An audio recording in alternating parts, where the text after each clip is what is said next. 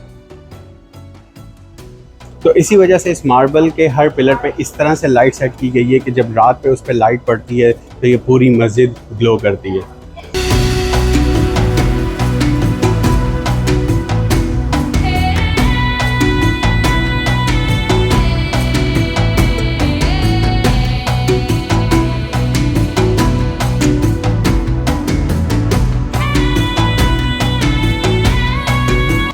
और ये है जी इस मस्जिद का वज़ू खाना, जो कि उस टाइम विदाउट एनी मोटर और कुछ भी ना होने के बावजूद इसका वाटर सिस्टम इस तरह से सेट किया गया था कि डायरेक्टली रिवर नाइल से इसका पानी यहाँ पर आता था।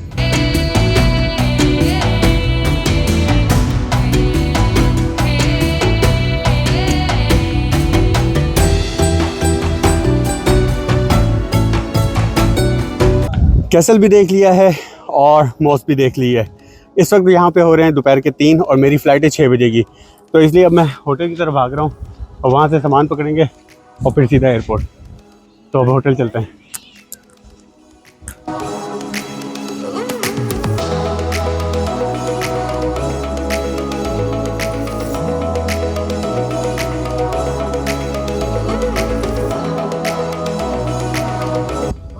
टैक्सी मेरी आ गई है और यहाँ से होटल जो है तकरीबन आधा घंटा है, और इसका मतलब ये है कि मैं होटल पहुँचूँगा 3:40 पे और मेरी 5 बजे की फ़्लाइट है, तो बड़ा टाइट माहौल होने वाला है।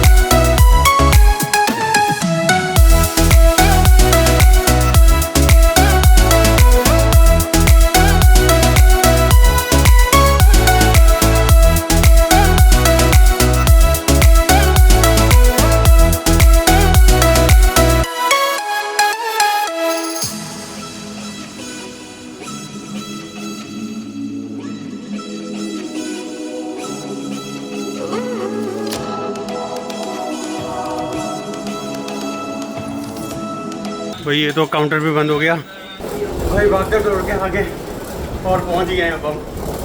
ठीक है, और अभी मैं जा रहा हूँ जहाज़ के अंदर। अभी लैंड हुआ हुआ लंदन में, वही बारिश, वही क्लाउड और वही ठंड। खैर अभी घर जा रहे हैं और इंशाल्लाह मिलते हैं न्यू ब्लॉग में। अल्लाह हाफ़िज़।